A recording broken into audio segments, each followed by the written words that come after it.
Bonjour et bienvenue, moi c'est Sophie, je vais vous parler tricot pendant un petit moment. Il n'y aura pas, va pas encore être très long cette fois-ci, il n'y aura pas énormément de choses, mais on va essayer de parler un petit coup, de se parler un petit peu quelque temps, passer un petit moment agréable ensemble. Alors pour commencer, j'ai remis mon pull. Mon pull, ça commence bien, c'est quoi le nom?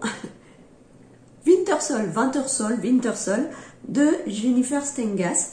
J'ai remis mon pull parce que je vous avais dit, quand je vous l'ai présenté dans cette vidéo, la suggestion va s'afficher par ici, je vous avais dit que je le porterai pour la vidéo d'après, comme ça vous pourriez voir ce que ça donnait par rapport à l'explication que je vous en avais faite la vidéo d'avant. Et en fait, je l'ai bien porté, sauf que j'ai complètement oublié de vous en parler.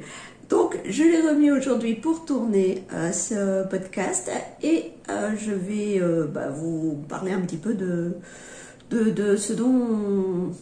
Enfin, on va revoir ensemble ce pull, mais très rapidement.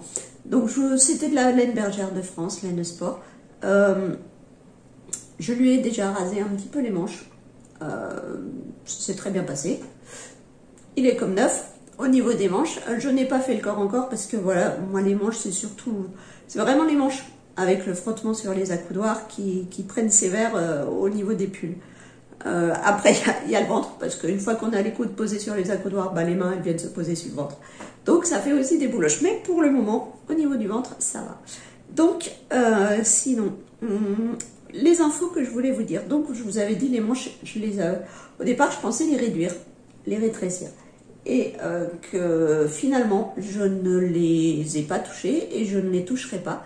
Donc ça, voilà comme elle m'arrive, et ça en fait moi c'est la longueur de manche que j'aime. Donc ça fait un peu des plis, un peu de plis ici, voilà, mais bon tant pis, hein. Et surtout, moi qui ai toujours les mains froides, et si je veux rentrer ma main dedans, il n'y a pas de souci, je peux le faire, et voilà, je suis au bout des doigts qui sort. Donc en fait, ça me convient très bien comme longueur de manche. Donc tant pis pour les petits bourrelets, tant pis pour les petits plis, tant pis, c'est comme ça, ça restera. Moi personnellement, ça me dérange pas. Si ça dérange les autres, tant pis. Sinon, le yoke, vous voyez que, je sais pas si vous voyez, il peut bailler un peu, mais ça c'est juste cause manque de poitrine. Je vais pas la faire pousser maintenant, donc ça je n'y changerai rien. Sinon, je crois que ça va. Ah si, il y a une chose qui m'a choquée quand j'ai fait le montage, je ne voyais plus que ça. Quand j'ai fait le montage où je vous expliquais ce pull justement, moi je voyais un trou, je me suis dit bon, j'y ai plus pensé du tout quand je vous le montrais, mais au montage, quand j'ai fait le montage, je voyais plus que ça. Et en fait, ce trou, je pense que j'avais mal repris un rang raccourci. Et je m'en suis rendu compte, j'étais déjà bien plus loin. J'avais pas envie de revenir le défaire. Puis j'ai regardé, je dis oh ça va, il sera sous les bras. Personne va venir regarder sous mes bras. Ça va, je peux le laisser, c'est pas la peine de redéfaire. Donc voilà, il a vécu. Je l'avais oublié. Quand je vous l'ai montré à l'écran, je ne voyais plus que ça. Et en fait, je ne sais pas si vous le voyez quand je le porte, mais c'est ici, je crois. Ouais, il me semble. Je ne sais plus. Enfin, c'est difficile à voir sur moi, mais c'est par ici qu'il y a un stuc. Donc vous voyez, on est franchement pas loin du dessous de bras. Je ne sais pas si vous le voyez, si ça passe inaperçu. Moi, d'ici, je ne le vois pas, donc ça me va. Sinon, je vais reculer un peu. Comme vous voyez, un peu mieux, la carrure, tout ça, voilà, bon. Je vous avais dit qu'il était très serré, alors c'est pas forcément très serré que j'aurais dû dire, c'est plutôt, il est ajusté quoi. Il est bien ajusté, très ajusté. Et c'est pas forcément ce qui me va le mieux dans le sens où moi pour m'habiller et tout ça j'ai besoin d'aisance en fait pour plus de facilité, donc je le mets parce que je l'aime bien, je l'adore, même s'il a des défauts, je l'adore. Mais c'est vrai que quand je l'enfile le matin, j'ai du mal. Donc, c'est pas forcément les couples qui me vont mieux. Je pense que là, il doit y avoir à peine 2 à 5 cm d'aisance positive. Je pense qu'il y en a pas plus. D'ailleurs, au niveau du ventre, ça resserre, parce que j'ai un peu de ventre. Donc, c'est pas hyper heureux au niveau du ventre. Mais c'est pas grave. Voilà. Maintenant, je le sais, il faut que je fasse des pulls avec un peu plus d'aisance positive pour être un peu plus tranquille, un peu plus... Voilà. Un petit peu mieux pour moi. Donc voilà ce que j'avais à dire à propos de ce Wintersolf. Malgré tout, je l'adore. Vous dire que je le referai, je ne sais pas. Je ne sais pas parce que, voilà, je ne sais pas. Avec les projets en cours et tous ceux qui attendent que je puisse refaire comme je veux, il y a encore du boulot. Hein. Donc pour le moment, c'est pas prévu dans les tablettes. Mais franchement, il a été très très agréable à tricoter. Ça, c'était donc le petit point de ce que je porte. Ce que je venais vous montrer, en fait, c'est un patron. Je l'ai terminé, je l'ai peaufiné et il est prêt. Il vous attend sur Ravelry. Alors, ça ne sera pas un patron que vous allez utiliser tout de suite, parce qu'il faut bien le dire, hein, on est à la fin de l'hiver, là. D'ailleurs, il doit y avoir il y a un beau soleil dehors pour une fois. Et je pense que vous prenez le reflet, que le reflet de la baie vitrée retombe, se voit super bien sur les lunettes. Donc moi je ne sais pas trop comment, faudrait que je me mette peut-être parler comme ça. Donc je suis désolée, hein, on va pas demander au soleil de se cacher pour autant. Ça serait dommage. Pour l'instant je peux pas y faire grand chose. Voilà, on verra plus tard. Donc je vous disais donc d'un nouveau patron. Donc c'est un col en jacquard. Ce col je vous l'ai montré la dernière fois, donc je vais vous le montrer cette fois-ci aussi, ne vous inquiétez pas. Voici le voilà. Ce col en jacquard, je pense que vous le voyez bien.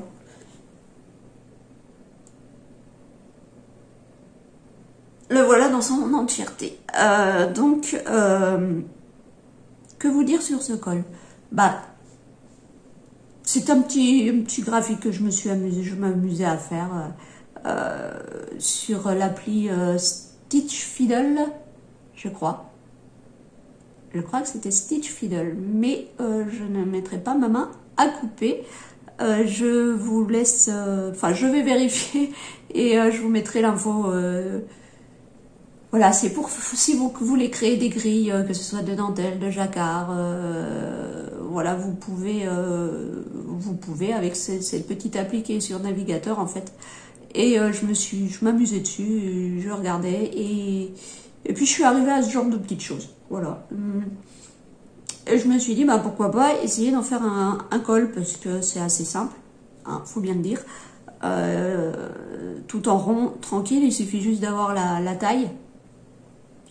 Alors, pour la taille, donc, il mesure à peu près 25 cm de large et la hauteur, on est à 30-31 cm de haut, ce qui est déjà assez grand pour un col. En l'enfilant, évidemment, il va plisser, ça c'est évident. Donc, j'ai commencé, j'ai monté les mailles ici, j'ai fait un German Twisted Caston pour que ça reste élastique.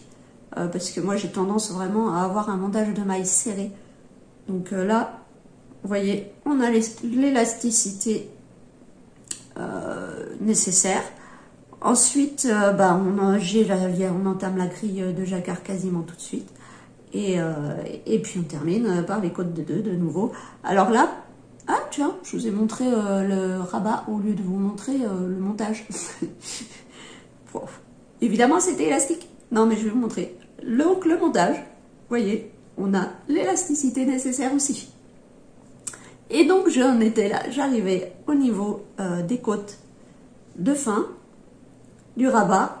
Alors, moi, les côtes de fin, je les ai faites de la même grosseur que que le corps du col, c'est-à-dire en 4, en aiguille numéro 4, voilà. Et j'aurais pu diminuer en aiguille numéro 3,5 pour qu'il soit moins lâche, pour le resserrer un peu autour du cou par exemple. Et puis en plus, j'ai fait attention de faire un rabat bien élastique, enfin pas trop serré, comme je vous l'ai montré, vous voyez, il est bien élastique. Mais j'aurais pas dû. C'était pas la peine, c'était pas sur cet ouvrage-là où il fallait garder de la souplesse de rabat, parce que finalement, il n'y avait pas besoin, quoi. Le but n'est pas qu'il baille, mais qu'il reste bien au niveau du cou pour tenir chaud. Alors, je pense que ça va quand même, je vais l'essayer devant vous. Je l'ai mis à laver, pour vous dire, je l'ai mis à laver il y a plus de 2 jours, non, il y a 3 jours maintenant, et il a fini de sécher hier après-midi. Il est bien épais. Hein. C'est la laine, c'est la Daisy de Drops, donc que je vous la montre à l'endroit. La Daisy de Drops. Je l'ai fait en couleur, donc bleu marine, c'est la couleur numéro 19, et la couleur numéro 9, qui est le bleu glacier. Voilà, qu'est-ce que je voulais vous dire d'autre? Il est bien souple, il est bien agréable, il est bien chaud, je pense, franchement, épaisseur, double épaisseur de DK, ça tient chaud. Donc, je vais vous montrer l'intérieur. Je vais vous montrer l'intérieur du jacquard, parce que je sais qu'il y en a qui aiment ça. Voir le tissage des fils. Ah oui, c'est ça que j'ai oublié de vous dire à propos de ce col. C'est concernant le tissage des fils. Donc moi, j'ai fait une version où je croise mes fils. Donc vous voyez, vous pouvez peut-être pas trop voir, mais il y a quand même des grands fils. Et encore, j'ai croisé parce que je crois que je pouvais avoir 13 mailles entre 2 ou peut-être même plus, je me rappelle plus.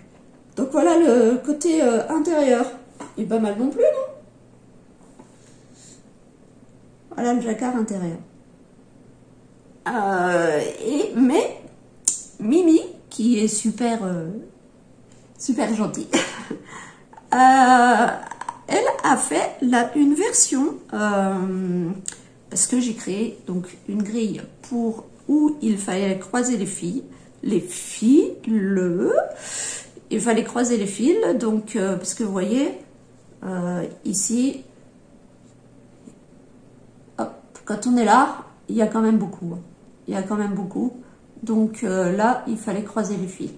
Mimi a fait une version que je vous affiche à droite, à gauche, comme d'habitude, où elle a, avec la grille que j'ai faite, à partir de laquelle il n'y avait pas besoin de croiser les fils.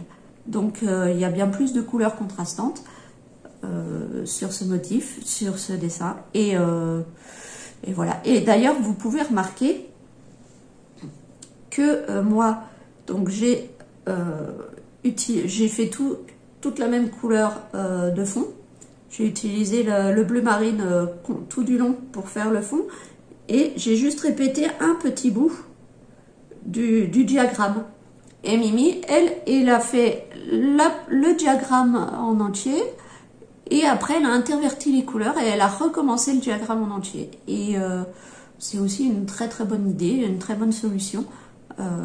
Voilà, en gros, pour dire qu'on peut faire un petit peu comme on veut avec ce patron, que je mets donc à votre disposition sur Ravelry, et puis donc gratuitement, si ça vous tente, voilà, si ça vous donne des idées pour l'année prochaine, pour faire un col bien chaud d'hiver. Franchement, il est molletonné, molletonné. Là, je l'ai dans les mains, j'ai l'impression que c'est molletonné, quoi. C'est tellement c'est doudou, quoi. Tellement c'est appréciable. Alors, je vais l'enfiler pour voir, que vous montrer un petit peu quand même le rendu, n'est-ce pas? C'est quand même un petit peu le but.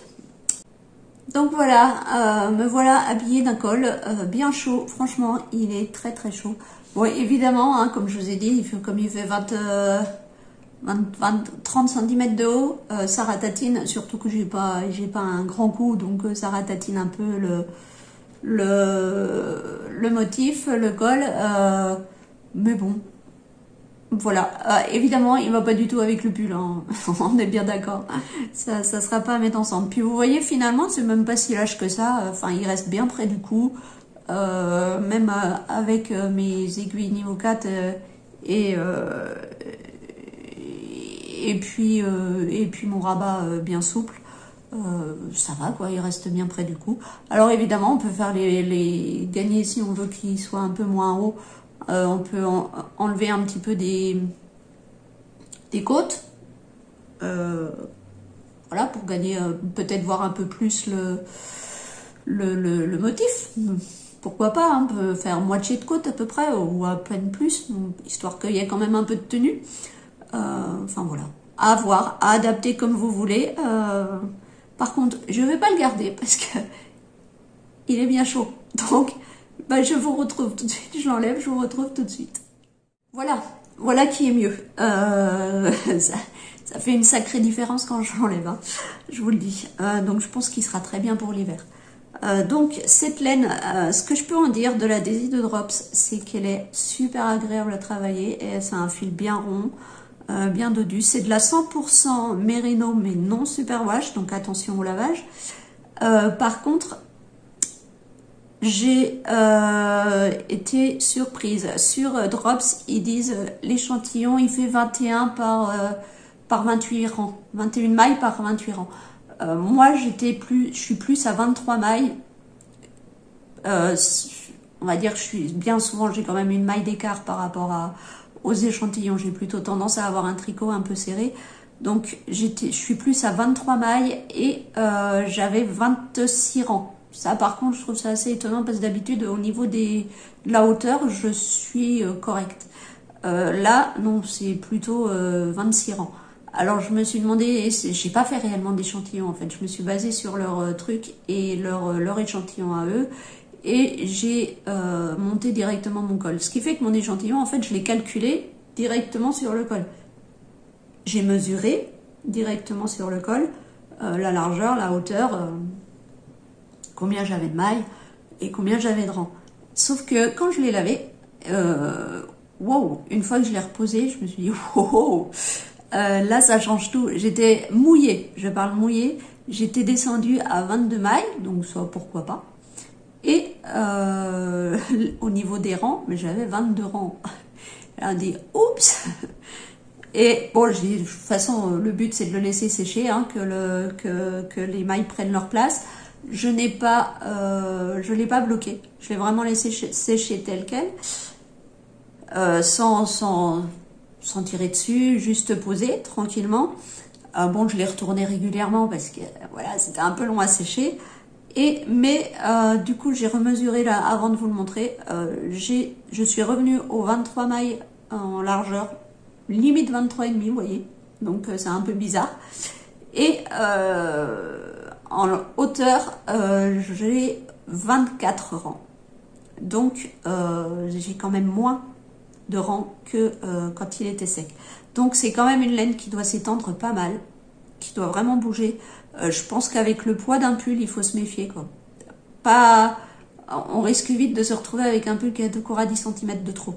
Donc vraiment se méfier, faire l'échantillon, je pense, et voir comment il bouge. D'ailleurs, je vais enchaîner avec ça. Je vais enchaîner sur le sujet d'après, c'est-à-dire que cet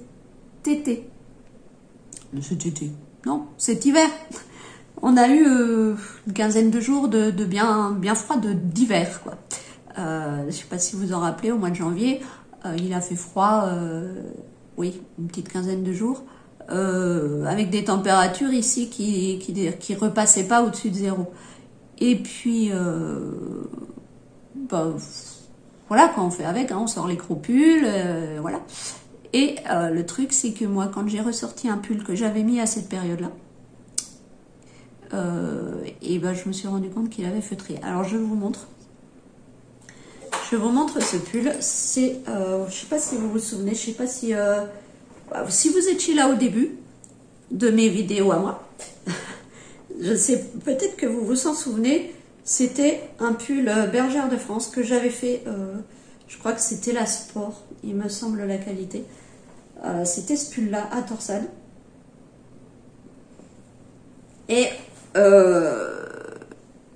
alors la Sport, si je me souviens bien, il y a à peu près 30%, je crois, de laine. Le reste, c'est de l'acrylique. Et mes pulls Bergère de France, jusque-là, j'avais toujours tricoté en Bergère de France. Je me suis jamais méfiée, j'ai toujours mis à la machine.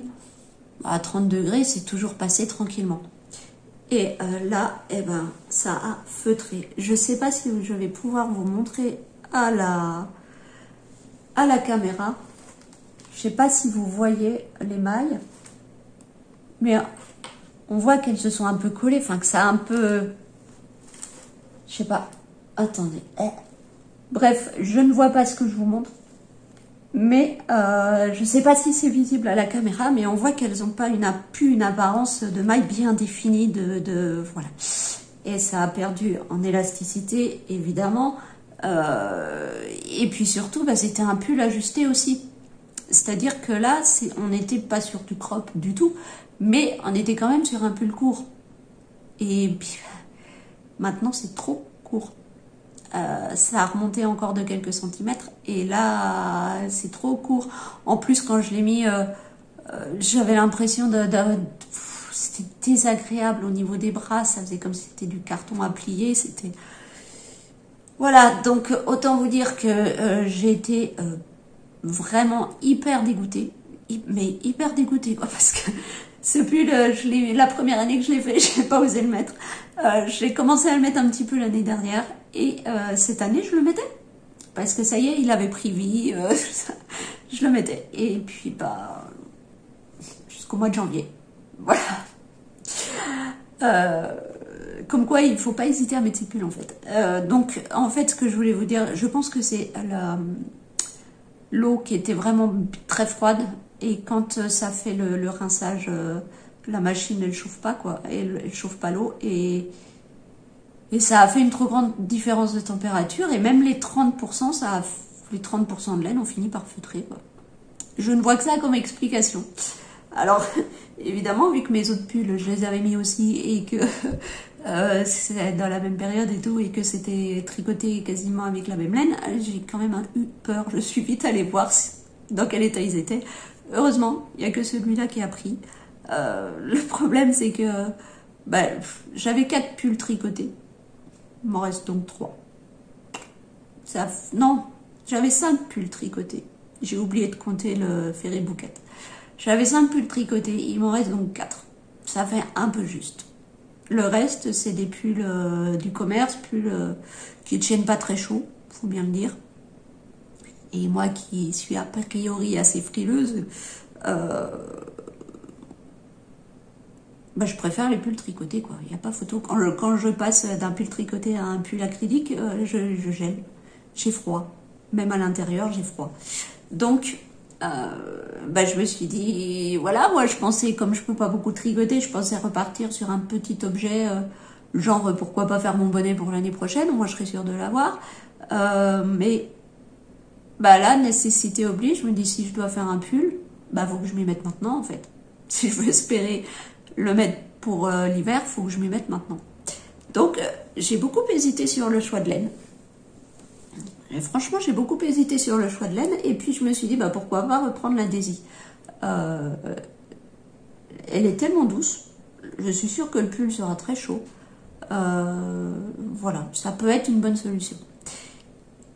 Et donc j'ai fait, il y avait une promo jusqu'au 29 février chez Drops. Hein, et j'ai attendu le dernier jour pour vous dire. Parce qu'au départ, je me disais, bon allez, je vais peut-être faire la Cumulus Blouse. Peut-être prendre la Drops Air pour faire la Cumulus Blouse ou je sais pas quoi. Enfin, après, j'avais vu un autre pull parce que je me dis, ouais, mais en même temps, celui-là, il est à torsade. J'aimerais bien refaire un petit peu des torsades. J'avais vu un autre pull, mais je vous le mettrai en photo là. Et parce que je me rappelle plus du nom, je vous mettrai tout ça en photo. Je trouvais vraiment super chouette, sauf que l'échantillon me paraît super bizarre de ce qui est indiqué, donc j'ai abandonné l'idée. Et puis aussi je me suis dit, en fait il faut que je prévoie quand même quelque chose qui se fasse en jersey tout du long, que je fasse des mailles en droit tout du long, ça peut être rasoir, hein. Mais que je prévois pas de fioriture. Moins il y aura de manipulation d'aiguilles, mieux ce sera pour moi pour le moment. Donc voilà, un pull tout simple. Donc c'est pour ça que après j'avais pensé à la Cumulus Blouse. En plus je voulais donc taille d'aiguille assez, pas en dessous de 4. Donc après j'ai pensé au 13KO, je crois que c'est Longue avec Anna, qui est un modèle gratuit et qui est tout simple. Pourquoi pas? Ça peut être la bonne solution. Sauf que mon échantillon, donc je pensais le faire avec la Daisy, vu qu'il me reste un petit peu de bleu marine. Bon, je me suis dit, ce sera toujours ça de moins à acheter. Et j'ai... Sauf que l'échantillon que j'ai mesuré sur mon col ne correspond pas du tout à l'échantillon du 13KO, même s'il est en DK aussi et en DK et en aiguille numéro 4. L'échantillon ne correspond pas du tout. Bon, va falloir que je recalcule tout ça. Va falloir que je recalcule tout le patron, en fait. Et ça m'enchantait pas des masses. Enfin, si. Enfin, évidemment, je préfère me poser, suivre un patron du début à la fin, et puis je me pose pas de questions, et ça roule, et tout va bien. Mais, problème. Problème. Oui, là, ça collait pas. Ça collait pas, il fallait que je recalcule tout. Et après, je me suis dit, mais attends, mais pourquoi partir d'un patron qui existe et je suis obligée de tout recalculer? Tant qu'à faire, ce que je vais faire, c'est que je vais prendre toutes mes mesures et je vais essayer moi-même de me créer un pull qui me convient, de trouver la formule, en gros. La formule qui permet de faire son pull à la taille qu'on veut, avec le fil qu'on a. Après c'est des maths, quoi. C'est des maths. C'est la compréhension de la formation du pull et les formules de maths. Donc j'ai commencé à faire ça. J'étais partie sur l'échantillon que j'avais sec de la Daisy, donc il faut tout que je recalcule le début que j'ai eu avec l'échantillon une fois lavé. D'ailleurs, pour ça, j'ai recommencé pour me dire, allez, pour sécuriser le tout, j'ai recommencé un échantillon, la pure et simple, le 10 sur 10, pour voir si ça fait pareil. Parce que je me suis dit, comme c'est en jacquard, est-ce que je sais qu'il faut pas tirer les fils? Est-ce que j'ai été plus lâche que d'habitude? Est-ce que c'est pas trop ma tension habituelle que j'ai mis sur ce col? J'en sais rien, en fait. Donc, ça se joue tellement à peu de choses. Donc j'ai décidé de refaire un échantillon pour pouvoir le mesurer et voir si ça colle à celui du col. Et sinon, je sais que de toute façon, il faudra quand même que je fasse gaffe à l'élasticité de cette laine. Donc voilà. Alors, ça sera un pull tout simple que je vais faire. Tout simple, hein, de haut en bas, en une seule pièce. En tout cas, que je vais essayer de faire. Et pour ça, j'ai commandé de la Drops, donc la Daisy, toujours. Donc j'ai gardé le bleu marine du col. J'ai gardé le bleu glacier du col, parce que j'en ai encore. Et je vais lui rajouter, parce que je vais faire des rayures en fait. Je me suis dit, ok, maille en droit tout du long, pourquoi pas, mais on va rajouter un petit peu de fun, on va faire des rayures. J'ai rajouté ce vert foncé que je vous montre, qui est le coloris, donc je sais pas si vous l'avez, j'arrive pas à voir, ouais voilà, je pense que vous l'avez, le coloris 18, et un gris clair, que vous avez aussi, gris clair, c'est le coloris numéro 4. Coloris numéro 4. Et je vais essayer de vous montrer ça Alors, je vous dis pas tout. Comme ça, il y aura une petite surprise la prochaine fois que je viendrai filmer. Si j'ai réussi à avancer. Parce qu'à coup de 100 mailles par... ouais, on va dire maintenant, c'est que je suis quand même montée à une centaine de mailles que je peux faire d'un coup. Hein. C'est quand même énorme par rapport à la fin d'année dernière où c'était 10-20. Hein. Quand même, il y a certaines fois, ouais, 100 mailles, ça passe. Hein. Certaines fois. Donc, voilà. Oups. Non, je ne peux pas vous les montrer les 4 en même temps. Ou alors comme ça peut-être. Je vais essayer. En espérant que tout s'arrange bien. Tout se mélange bien. Qu'il n'y ait pas de faute de goût entre les deux. En fait, c'est voilà, ces deux-là que je trouve... en vrai, par rapport à l'écran, il y a peut-être moins de contraste. Donc, mais bon, si je ne mets pas côte à côte, ça peut passer. Voilà. Je dis ça, mais je sais exactement comment elles seront positionnées. Donc, il y aura du côte à côte. Donc, j'espère que ça ira. Voilà le pull, ce qui devrait finir par former un pull. Alors, j'ai commandé donc en promo et chez Kalidou. Et ce que j'aime bien chez Kalidou, c'est que on peut demander des échantillons de laine. Donc, voilà ma petite pochette d'échantillons. Il y en avait pas mal parce que je n'avais pas fait les fois d'avant.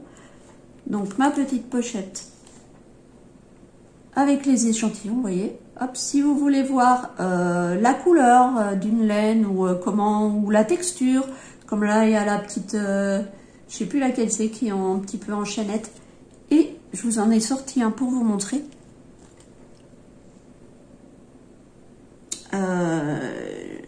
Ils y mettent, ils vous l'envoient, mais avec quand même la petite étiquette qui va bien pour vous dire exactement ce que c'est comme fil. Je vous l'apprends comme il faut pour que vous puissiez lire quand même. Donc voilà, par exemple, là, je sais que c'est la Mélodie. C'est la Mélodie. Un fil bien épais, bien dufteux. En plus, ça permet comme ça d'essayer d'avoir une idée si ça pique ou pas. Moi qui ai du mal avec le mohair, là j'ai l'impression que c'est super doux. Ça me dira pas trop l'élasticité de la laine, mais non, ça a l'air d'aller. Mais j'ai l'impression qu'elle est super douce, par exemple, celle-ci. Donc voilà l'avantage qui peut être sympathique et utile pour des achats plus tard, quoi.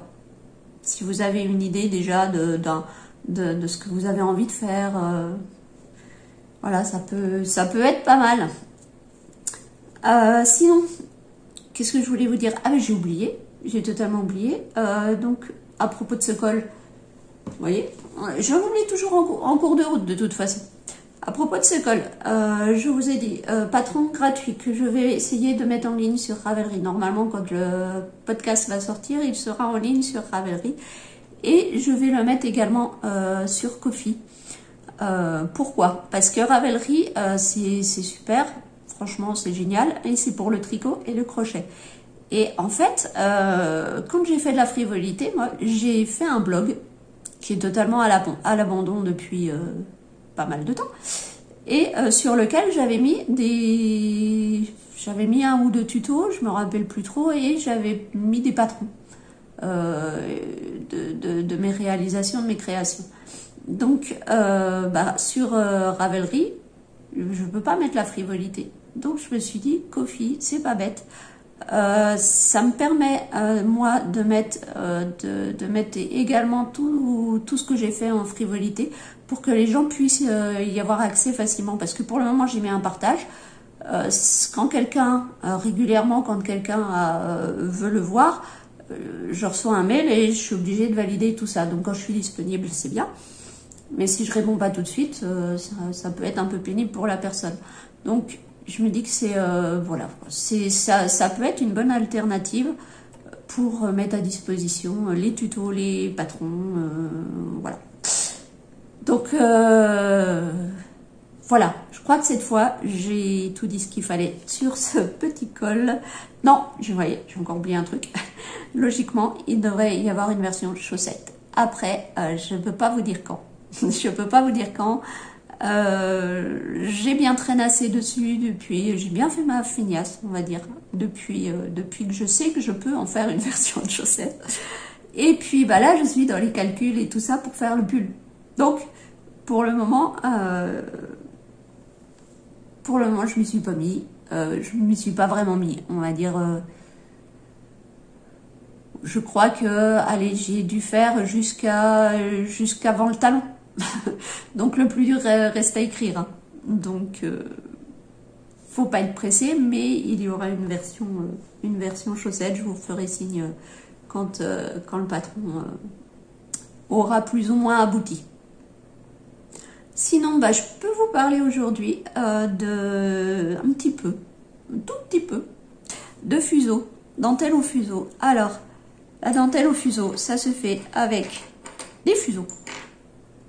Comme ceci, les petits fuseaux.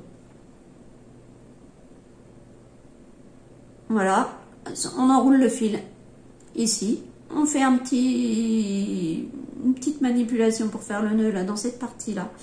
Et après, bah, ça se déroule. Quand on travaille, on peut le dérouler facilement. Et tout ça. Donc voilà, le fil qui est enroulé. Et donc, ces fuseaux se travaillent par paire, toujours par paire. On peut avoir des... je sais qu'il y a des modèles où il y a plus de 100 fuseaux faciles à travailler. Mais en fait, on travaille toujours que 4 fuseaux par 4 fuseaux, quoi. Il y a une paire, on a une paire dans chaque main. Voilà. Donc, finalement, ça va, ça se fait. C'est long, c'est un peu comme, on va dire, comme un rang. Si vous avez 10 mailles, ça va vite. Si vous avez 1000 mailles, c'est beaucoup plus long. Bah là, si vous avez 5 fuseaux, enfin, 4 paires de fuseaux, ça va vite. Si vous avez 50 paires de fuseaux, c'est beaucoup plus long. Voilà. Mais c'est la seule différence. Enfin, en tout cas, du peu d'expérience que j'en ai, voilà. Donc moi, j'avais fait un petit peu. Donc on fait sur un carreau de dentelle. Alors mon carreau de dentelle à moi, je ne peux pas vous le montrer. Il fait 60 par 60. Il est en polystyrène extrudé, tout simple. Et donc je pique les aiguilles dedans. On a un patron qui est pour nous guider. Donc une feuille où... En général, il y a des points et des traits. Donc, les points, c'est pour montrer où on doit piquer. Les traits, c'est pour montrer la direction du fil. Et puis, bah, avec les explications qu'on a, la technique de comment passer les fuseaux les uns sur les autres. Et ben, ça, faut y aller. Faut y aller. Donc, moi, j'avais fait un petit exercice. Alors, il me semble que j'en avais un autre, mais je l'ai un petit peu... je l'ai pas retrouvé. Voilà. Pourtant, je range toutes mes affaires dans un coffret. Mais j'ai pas remis la main dessus. Il me semble que c'était avec du fil blanc. Je vois le truc parce qu'il me semble bien... Oui, je l'avais posé sur mon poignet à un moment et je m'étais dit, waouh, c'est super fin, j'adore. Bah, je m'en voulais. Tant pis.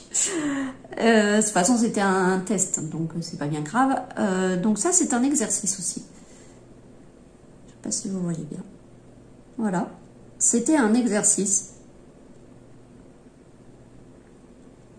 de... Je sais plus si c'est le fond torchon, peut-être. Je veux pas dire de bêtises. J'ai pas révisé. Et puis, des grains d'orge au milieu, vous voyez. Là, ce sont des grains, ce qu'on appelle des grains d'orge. Alors, est-ce que j'ai un truc de couleur?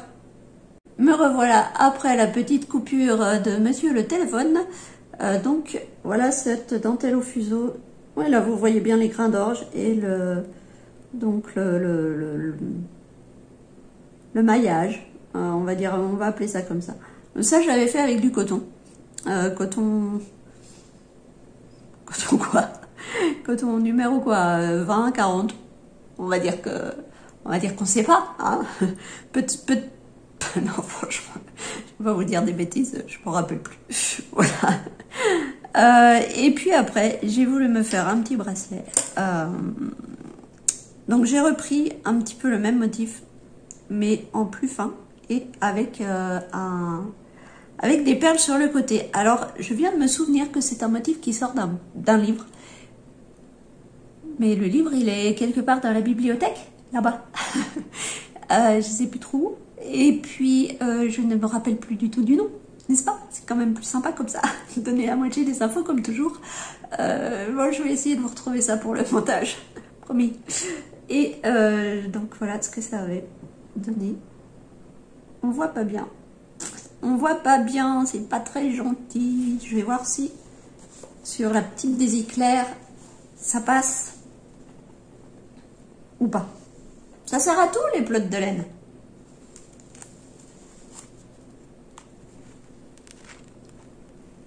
Non. Si. Si, on est pas mal là, ouais. Donc vous voyez, il y a des rangées de perles. Il y a avec du fil doré. Alors le fil, enfin doré, il était argenté.